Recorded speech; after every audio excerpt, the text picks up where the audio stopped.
నమస్తే Chandana welcome to great Andhra ఇప్పటివరకున్న top stories చూద్దాం.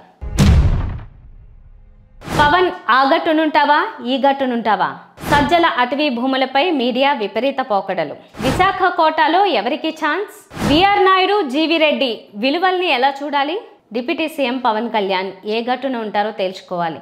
తాను ప్రభుత్వంలో కీలక భాగస్వామిని అనే సంగతిని ఆయన విస్మరించినట్టున్నారు. తన పార్టీ ఎమ్మెల్యేలతో సమావేశం పెట్టుకుని ప్రజల వాయిస్ను వినిపించాలని సూచించారు. అలాగే వైఎస్ జగన్ ప్రతిపక్ష హోదాపై పవన్ వింతగా మాట్లాడారు. ప్రభుత్వంలో భాగమైన రాజకీయ పార్టీ ఎక్కడైనా ప్రతిపక్షంగా కూడా ఉంటుందా అనే ప్రశ్న ఉత్పన్నమవుతోంది. ఇలాంటి సంప్రదాయం ఏ దేశంలో ఉందో పవన్ చెప్పి ఉంటే బాగుండేదన్న అభిప్రాయం వ్యక్తమవుతోంది. ఏపీ అసెంబ్లీలో రెండో అతిపెద్ద పార్టీ తనదే అని, కావున తానే ప్రతిపక్ష నాయకుడినని పవన్ చెప్పకనే చెప్పారు. ముందుగా పవన్ తాను ప్రతిపక్ష లేదా అధికార పక్ష పాత్రలో ఏ పాత్ర పోషించాలని అనుకుంటున్నారో తేల్చి చెప్పాలి. ప్రతిపక్ష పాత్ర పోషించాలనే ఉబలాటం ఉంటే వెంటనే మంత్రి పదవులకు రాజీనామా చేయాలి. అప్పుడు కోరుకున్న విధంగా ప్రతిపక్ష హోదా జనసేనకే దక్కుతుంది.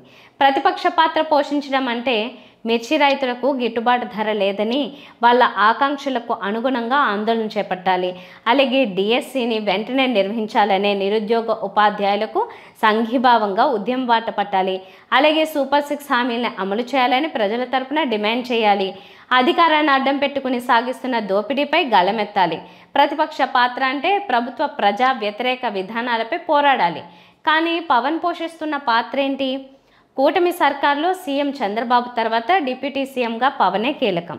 పవన్ ఎటువైపు ఉండాలో తేల్చుకోవాలి.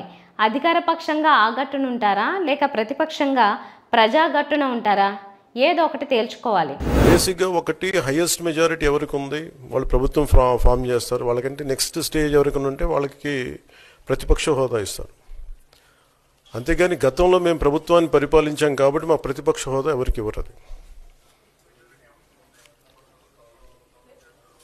కనీసం జనసేన కంటే కూడా ఒక సీట్ ఎక్కువ ఇచ్చినా కానీ వాళ్ళకి ప్రతిపక్ష హోదా దక్కేది.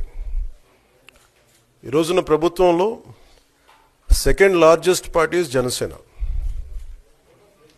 దాన్ని ప్రజల దృష్టికి తీసుకొద్దాం. వైసీపీ నాయకులు వాళ్ళు చేస్తుంది ఏంటంటే మాకు ప్రతిపక్ష హోదా ఇస్తే తప్ప మేము అసెంబ్లీలో అడుగు పెట్టాం, లేదంటే ప్రసంగాలను అడ్డుకుంటాం. అలా ఇది సరైన మెసేజ్ బయటికి వెళ్తాం. వైసీపీ సీనియర్ నేత సజ్జల రామకృష్ణారెడ్డి సోదరుల భూములపై అటవీ శాఖ అధికారులు తమ రాతలకు అనుకూల నివేదికలు ఇవ్వకపోవడాన్ని ప్రభుత్వ మీడియా జీర్ణించుకోలేకపోతోంది. అటవీ శాఖ అధికారులపై విషం చిమ్మడం ఆశ్చర్యం కలిగిస్తోంది. నిజంగా సజ్జల కుటుంబ సభ్యులు అటవీ భూముల్ని ఆక్రమించి ఉంటే కూటమి ప్రభుత్వం కఠిన చర్యలు తీసుకోవాల్సిందే. ఇందులో ఎవరికి భిన్నాభిప్రాయం ఉండాల్సిన పని లేదు. మరీ ముఖ్యంగా అటవీ భూముల్ని సజ్జల కుటుంబం ఆక్రమిస్తే వెంటనే ఎత్తుకెళ్లి జైల్లో వేయడానికి ప్రభుత్వం కాచుకుని ఉంటుంది. వైఎస్ఆర్ జిల్లా కడప నగరానికి సమీపంలోని చింతకొమ్మదిన్నె రెవెన్యూ పరిధిలో 200కు పైగా ఎకరాల అటవీ భూముల్ని సజ్జల రామకృష్ణారెడ్డి రక్త సంబంధికులు ఆక్రమించారంటూ ప్రభుత్వ అనుకూల మీడియా కథనాలు రాసింది. ఈ నివేదికల్ని యథాతథంగా అటవీ శాఖ అధికారులు తీసుకుని కఠిన చర్యలు తీసుకుంటారని ఆ మీడియా ఆశించింది.